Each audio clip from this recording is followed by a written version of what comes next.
नमस्कार साथियों, आपके अपने इस ऑनलाइन प्लेटफॉर्म पर एक बार स्वागत है।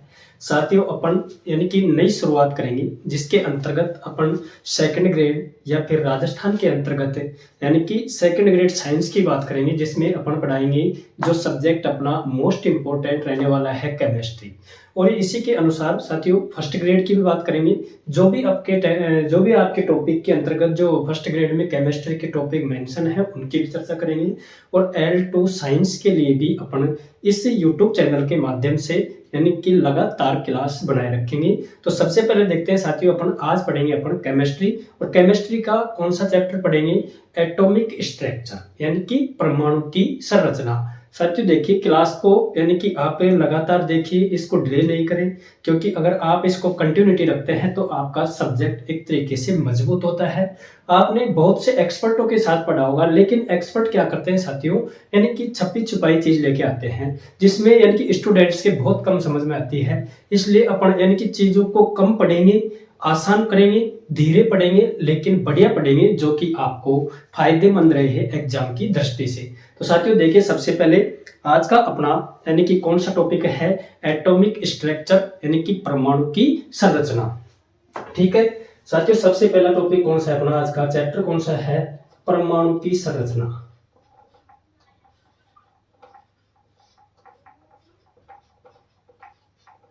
क्या नाम है टॉपिक का? क्या नाम है चैप्टर का? परमाणु की संरचना। यानी कि सबसे पहले परमाणु किसको कहा जाता है? परमाणु यानी कि द्रव्य का वह सूक्ष्मतम कण। परमाणु किसको कहा जाता है? द्रव्य का वह सूक्ष्मतम कण जो रासायनिक अभिक्रिया में क्या लेता हो? भाग। यानी कि सबसे पहले क्या है? परमाणु। परमाणु किसको कहेंगे अपन? बिल्कुल क्लास नोट्स मेकिंग पैटर्न के आधार पर चलेगी। एक तरफ पेन कॉपी रखिए और साथ साथ नोट्स भी बनाइए साथियों, जो आपको बार बार रैपिड रिवीजन करने के लिए से आसान रहे। इसलिए अपन यानी कि क्लास को नोट्स मेकिंग पैटर्न के आधार पर बनाएंगे।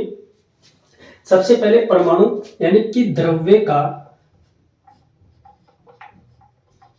वह सूक्ष्मतम कण, सूक्ष्मतम कण जो रासायनिक अभिक्रिया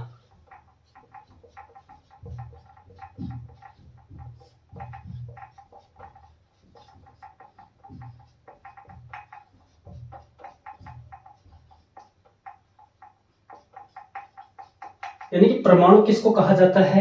द्रव्य का वह सूक्ष्मतम यानी कि कण जो कि सबसे सूक्ष्मतम कण जो किसमें भाग लेता हो? रासायनिक अभिक्रिया में, उसको क्या कहा जाता है? परमाणु। यानी कि द्रव्य का वह सूक्ष्मतम कण जो रासायनिक अभिक्रिया में क्या लेता हो? भाग लेता हो, क्या कहलाता है? परमाणु कहलाता है। यह परमाणु यानी कि उत्कृष्ट गैसों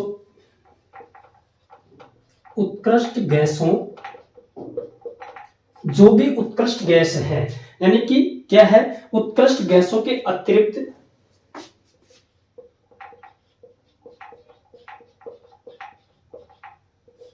शेष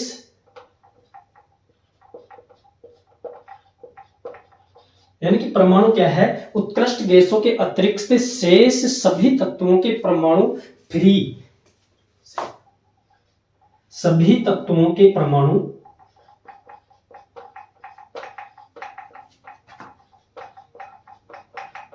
स्वतंत्र अवस्था में,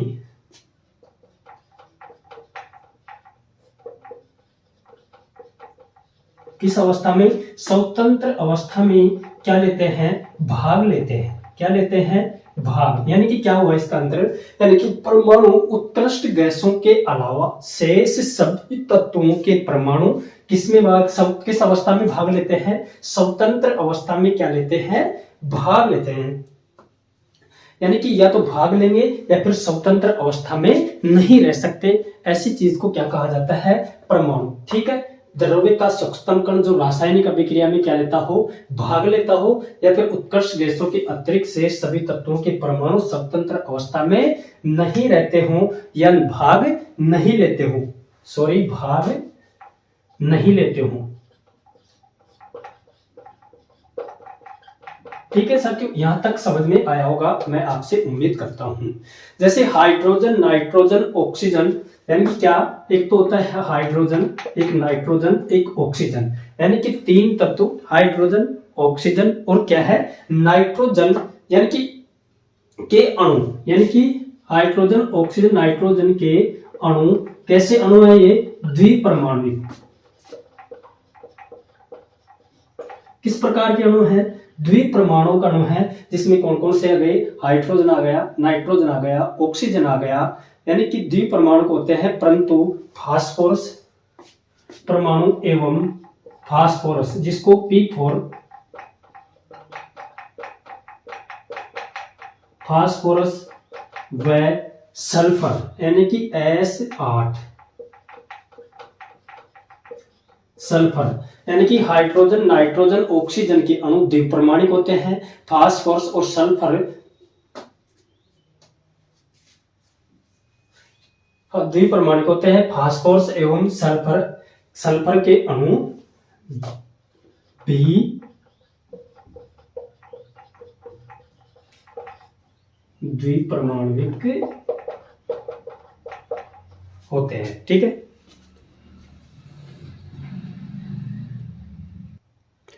ठीक है साथियों, यहां तक समझ में आया, यानी कि हाइड्रोजन, नाइट्रोजन, ऑक्सीजन के द्विपरमाणुक होते हैं, लेकिन यानी कि फास्फोरस का P4 एवं सल्फर का S8 भी क्या होता है, द्विपरमाणुक। अब इसकी संरचना, यानी कि फास्फोरस की संरचना किस प्रकार से होती है, यानी कि फास्फोरस के अंतर्गत एक P अन्य P से जुड़ा होता है, जबकि सल्फर का S दो अन्य एसओ से जुड़ा होता है, यानी कि फास्फोरस का तो एक पी से और सल्फर का एक एस दो अन्य एसओ से क्या होता है, जुड़ा होता है। अब जैसे फास्फोरस की संरचना किस प्रकार होगी, जैसे ये फास्फोरस आ गई, इस प्रकार से क्या है इसकी संरचना। ठीक है, और सल्फर की देखो, एक तो आ गई ऐसे, फिर ऐसे, ऐसे, ये आ गई सल्फर। देखो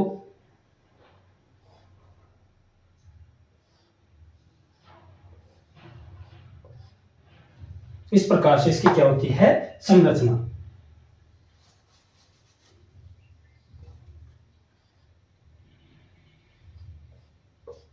ये क्या है सल्फर, दे 2 4 6 कितने हुए, अच्छा एक सल्फर इधर आएगा,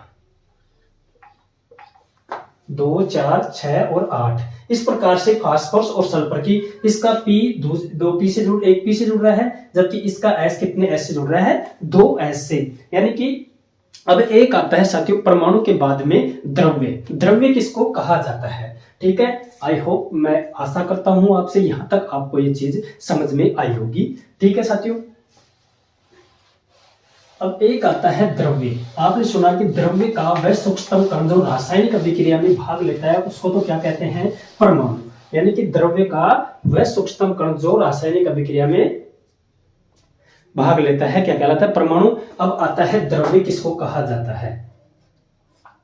अब द्रव्य क्या है, द्रव्य का वह सूक्ष्मतम कण जो स्वतंत्र अवस्था में, किस अवस्था में, स्वतंत्र अस्तित्व संभव है, यानी कि स्वतंत्र अवस्था में रहता है। यानी कि द्रव्य का वह सूक्ष्मतम कण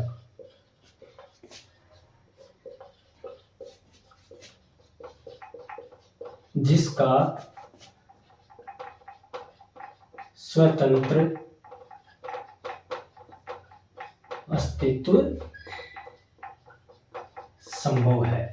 यानी कि किसको कहा जाता है, द्रव्य का वह सूक्ष्मतम कण जिसका स्वतंत्र अस्तित्व संभव है, जो किसी भी रासायनिक अभिक्रिया में भाग ले सकता है, उसको क्या कहा जाता है, द्रव्य। ठीक है, और जो किसी भी द्रव्य का वह सूक्ष्मतम कण जो किसी भी रासायनिक अभिक्रिया में भाग लेता है उसको क्या कहा जाता है, परमाणु। ठीक है, यहां तक आपको समझ में आया होगा। अब आते हैं मूलभूत कण, यानी कि एटॉमिक स्ट्रक्चर, यानी कि क्या, परमाणु संरचना में कितने मूलभूत कण होते हैं, जिसके अंतर्गत 3 मूलभूत कणों की बात करेंगे अपन। क्या है, मूलभूत कण, टॉपिक क्या है अपना, यानी कि मूलभूत कण। अब कितने मूलभूत कण होते हैं? डाल्टन के अनुसार परमाणु अविभाज्य कण था, परंतु डाल्टन यानी कि डाल्टन ने कहा कि परमाणु एक अविभाज्य कण है, इसका कोई विभाजन नहीं किया जा सकता, इसको कोई टुकड़ों में नहीं तोड़ा जा सकता। ऐसे कहने वाले कौन है? डाल्टन। साथियों, एग्जाम के अंतर्गत क्वेश्चन पूछा जाता है कि निम्नलिखित में से डाल्टन के अनुसार परमाणु विभाज्य कण है या फिर अविभाज्य। तो डाल्टन के अनुसार परमाणु क्या है? एक अविभाज्य कण। किसके अनुसार? डाल्टन के अनुसार, डाल्टन के अनुसार परमाणु अविभाज्य कण है।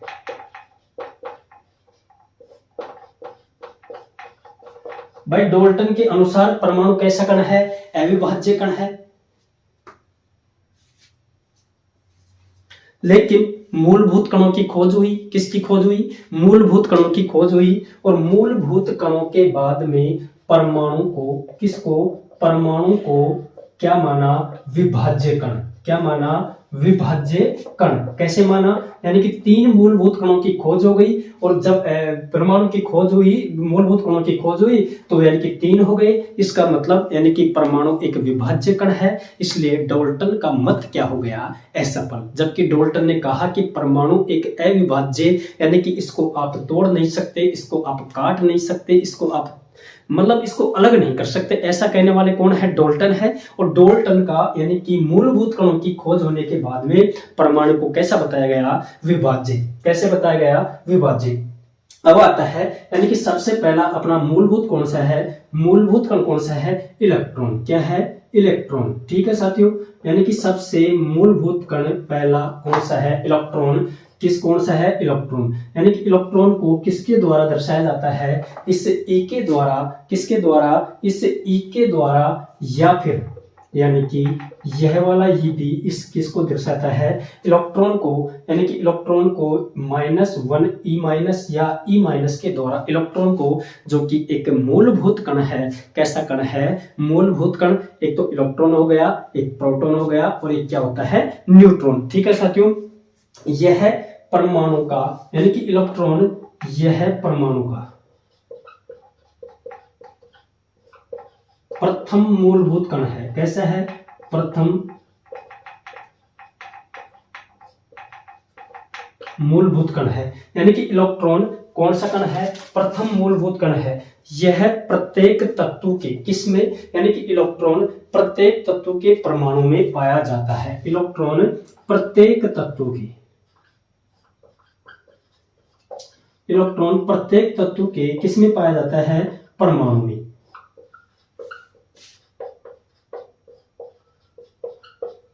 ठीक है, इलेक्ट्रॉन जो कि यानी कि परमाणु का प्रथम मूलभूत कण है, और यह प्रत्येक तत्व के परमाणु में पाया जाता है। कौन? इलेक्ट्रॉन। साथियों, इलेक्ट्रॉन की खोज, यानी कि इस इलेक्ट्रॉन की खोज किसमें की गई? सर्वप्रथम इलेक्ट्रॉन की खोज करने वाले विलियम कुक्स हैं, जो कि वैसे जे थॉमसन है इलेक्ट्रॉन की खोज करने वाले, लेकिन इसकी खोज किस में हुई? तो है कैथोड किरणों में। यानी कि इलेक्ट्रॉन की खोज किसमें की गई? कैथोड किरणों में। किसमें की गई? कैथोड किरणों में। कैथोड किरणों में। अब देखते हैं अपन, यानी कि इस कैथोड किरणों की खोज किसने की? विलियम कुक्स। यानी कि विलियम कुक्स के द्वारा किसकी खोज की गई? इस कैथोड किरणों की। और इस कैथोड किरणों में किसकी खोज की गई? इलेक्ट्रॉन की। अब विलियम कुक्स ने तो कैथोड किरणों की खोज कर दी, लेकिन इस कैथोड किरणों में इलेक्ट्रॉन की खोज करने वाले कौन है? तो वह कौन है? यानी कि इलेक्ट्रॉन के खोजकर्ता। यानी कि कौन है? इलेक्ट्रॉन के खोजकर्ता कौन है? J Thomson.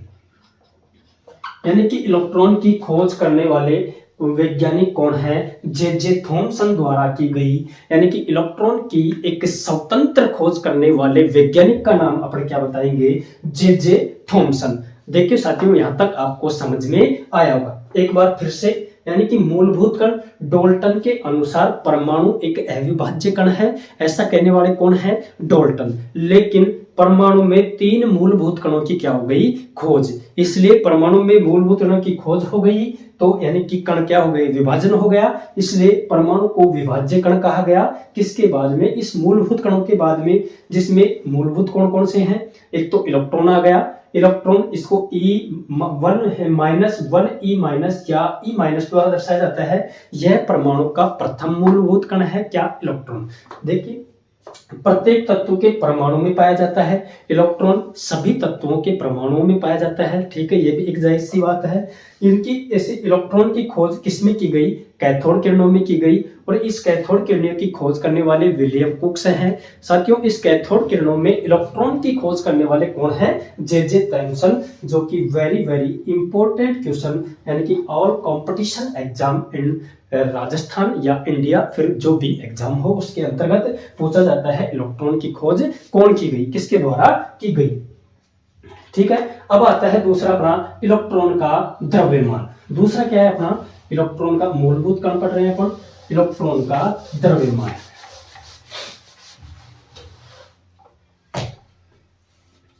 मूलभूत कण कौन सा है अपना? इलेक्ट्रॉन। ठीक है, अब सबसे पहले देखेंगे इलेक्ट्रॉन की खोज हो गई। खोज किसके द्वारा? जे थॉमसन के द्वारा। ठीक है, जे थॉमसन के द्वारा खोज हो गई। अब इसका आता है तो इलेक्ट्रॉन का द्रव्यमान, यानी कि इलेक्ट्रॉन का द्रव्यमान कितना है। साथियों, इलेक्ट्रॉन का द्रव्यमान वैसे नगण्य माना जाता है लगभग, लेकिन फिर भी इलेक्ट्रॉन का द्रव्यमान कितना है? 9.1 इंटू 10 की पावर -31 किलोग्राम। यानी कि इलेक्ट्रॉन का द्रव्यमान कितना है? 9.1 इंटू 10 की पावर 31 किलोग्राम, जो कि क्या है? एक इलेक्ट्रॉन का द्रव्यमान है। या फिर इसको कितना मानते हैं? 0.005 माइक्रोन भी क्या है? इलेक्ट्रॉन का द्रव्यमान है। साथियों, ये फिर या प्रोटॉन के द्रव्यमान का, कितने? प्रोटॉन के द्रव्यमान का, प्रोटॉन के द्रव्यमान का कितना है? 1/1837। 1/1837 भाग, यानी कि कितना भाग? 1/1837 भाग क्या है? इलेक्ट्रॉन का द्रव्यमान।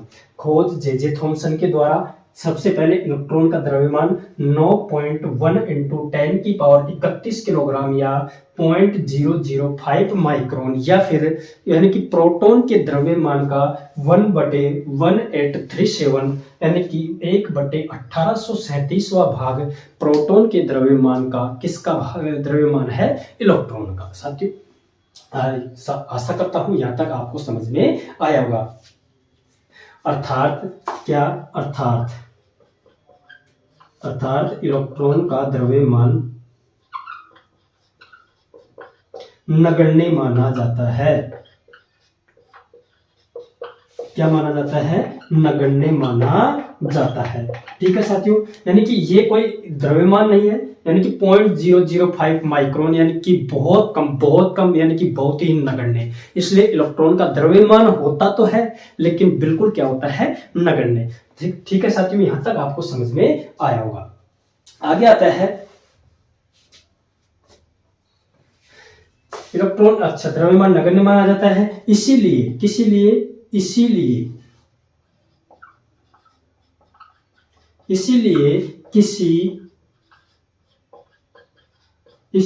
किसी तत्व का, यानी कि इसीलिए किसी तत्व के परमाणु भार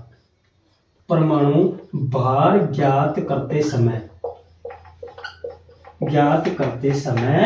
इलेक्ट्रॉन के द्रव्यमान को,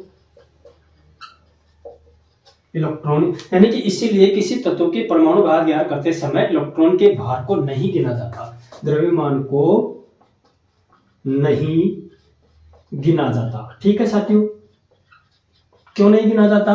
क्योंकि इसका तो भार द्रव्यमान कितना है, बिल्कुल नगण्य है। अर्थात किसी तत्व में से इलेक्ट्रॉन के जुड़ने या फिर घटने से कोई भी प्रभाव नहीं पड़ता। यानी कि किसी तत्व में इलेक्ट्रॉन या तो जैसे जिंक, जैसे Zn, इसका द्रव्यमान कितना है 65। अब इसको अगर आप Zn+2 का द्रव्यमान पूछा तो भी कितना होगा, 2 का अगर पूछे तो कितना, यानी कि इसमें 2 इलेक्ट्रॉन जुड़ गए फिर भी इसका द्रव्यमान कितना है 65। इसलिए क्योंकि इसका द्रव्यमान क्या माना जाता है, इलेक्ट्रॉन का नगण्य। यानी कि किसी भी तत्व के द्रव्यमान में इलेक्ट्रॉन के द्रव्यमान को परमाणु भार ज्ञात करते समय नहीं जोड़ा जाता। इस चीज का आप ध्यान रखिए, क्योंकि एग्जामिनर की निगाह आपसे कम 1 लाख गुना तेज चलती है साथियों। इस चीज का ध्यान रखना, ठीक है। अब जैसे अपन एक उदाहरण देता हूं मैं इसका, ठीक है। यहां तक आपको समझ में आया होगा, मैं आशा करता हूं आपसे, ठीक है। अब यानी कि जिंक का परमाणु, यानी कि जिंक का क्या है, क्वेश्चन क्या है अपना, जिंक का परमाणु भार। क्वेश्चन क्या है, जिंक का परमाणु भार कितना है, 65 है। तो Zn+2 का परमाणु भार ज्ञात करो। ठीक है साथियों, क्वेश्चन क्या है, जिंक का परमाणु भार 65 है, तो Zn+2 का, किसका, Zn+2 का परमाणु भार ज्ञात करो। अब Zn+2 का परमाणु भार कैसे ज्ञात करेंगे अपन, क्योंकि अपन को पता है कि किसी भी तत्व का परमाणु भार ज्ञात करते समय उसके ऊपर इलेक्ट्रॉन के जुड़ने या फिर इलेक्ट्रॉन के घटने से कोई भी प्रभाव नहीं पड़ता। या तो आप इलेक्ट्रॉन जोड़ोगे तो भी कोई फायदा नहीं, अगर आप इलेक्ट्रॉन घटाओगे तो भी कोई फायदा नहीं, क्योंकि इस जिंक का कितना है 65। अब इस Zn+2 पर कितना जोड़ दिया है, 2 इलेक्ट्रॉन। लेकिन इसके परमाणु भार का, यानी कि इसके इलेक्ट्रॉन पर जोड़ने पर परमाणु भार पर कोई प्रभाव नहीं पड़ता, क्योंकि परमाणु भार यानी कि इसका द्रव्यमान कितना है 1/1837, यानी कि बिल्कुल नगण्य बराबर। तो इसलिए इसका भी परमाणु भार कितना होगा साथियों, 65। आंसर इज राइट, यानी कितना होगा अपना 65 ही आंसर होगा। अब आता है अगला, इलेक्ट्रॉन पर आवेश। इलेक्ट्रॉन की खोज हो गई, द्रव्यमान हो गया, अब आता है अपना इलेक्ट्रॉन पर आवेश, जो कि इंपॉर्टेंट सवाल है। क्या है, इलेक्ट्रॉन पर आवेश।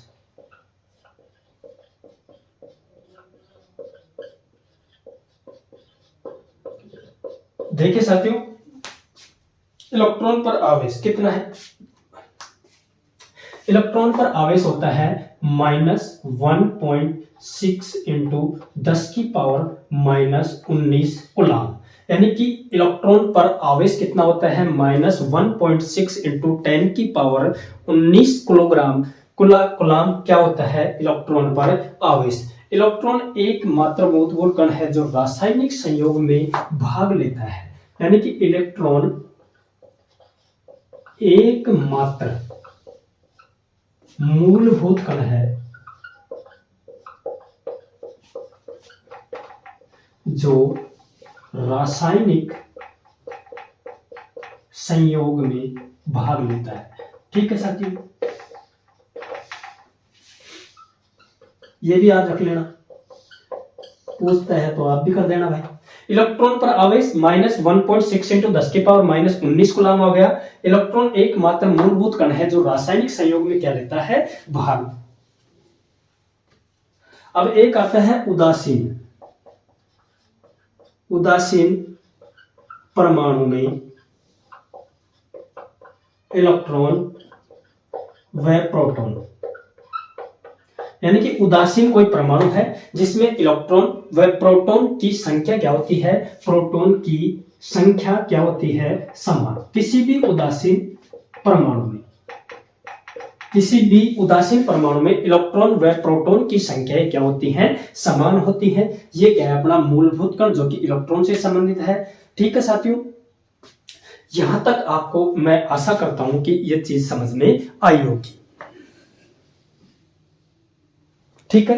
लेकिन यानी कि अपने को एक एक चीज को बिल्कुल सिलेबस के अकॉर्डिंग लेकर चलना है साथियों। अपना आज एक मूलभूत कण समाप्त होता है। अगला मूलभूत कौन सा है अपना? इलेक्ट्रॉन के बाद में आता है प्रोटॉन। ठीक है, जिस प्रकार अपन ने इलेक्ट्रॉन की खोज की उसी प्रकार किसकी खोज करेंगे? प्रोटॉन की। किसकी करेंगे? प्रोटॉन की। दूसरा मूलभूत कण कौन सा अपना? प्रोटॉन। प्रोटॉन इसको किस प्रकार से? 1p1 किसके द्वारा? लेकिन इसको किसके द्वारा दर्शाएंगे? प्लस से, या इसको क्या कहा जाता है? p। ये क्या है? प्रोटॉन का सिंपल, यानी कि प्रोटॉन को +1p1 या p के द्वारा दर्शाया जाता है। यह भी एक परमाणु संरचना में एक मूलभूत कण है। पहला मूलभूत कण अपना इलेक्ट्रॉन हो गया। इलेक्ट्रॉन की खोज अपने जे थॉमसन के द्वारा करवा दी। इलेक्ट्रॉन पर आवेश देख लिया, इलेक्ट्रॉन पर परमाणु देख लिया, इलेक्ट्रॉन की विशेषताएं देख ली, इलेक्ट्रॉन का द्रव्यमान देख लिया। अब अपना क्या आता है? प्रोटॉन। ठीक है साथियों, क्या आता है? प्रोटॉन। ठीक है, यह परमाणु का दूसरा मूलभूत कण है। किसका? परमाणु का। लिखने की जरूरत थोड़ी है। परमाणु का दूसरा मूलभूत कण, दूसरा मूलभूत कण है। ठीक है साथियों, यानी कि परमाणु का दूसरा मूलभूत कण कौन सा है? प्रोटॉन है, जो प्रत्येक परमाणु के नाभिक में पाया जाता है। प्रोटॉन क्या? प्रोटॉन प्रत्येक परमाणु, किसमें? प्रत्येक परमाणु के किसमें पाया जाता है? नाभिक में।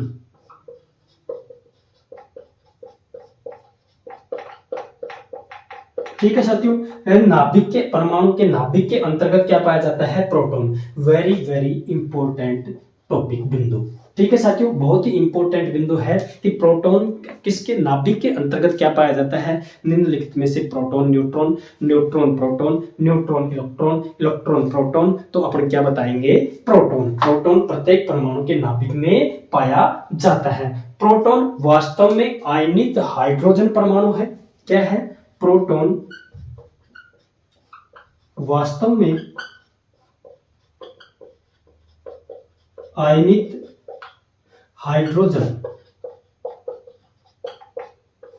परमाणु है भाई। ये आयनित होता है।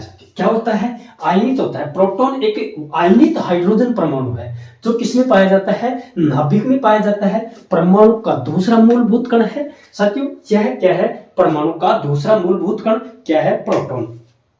इस प्रोटॉन की खोज करता, यानी कि प्रोटॉन की खोज किसके द्वारा की गई?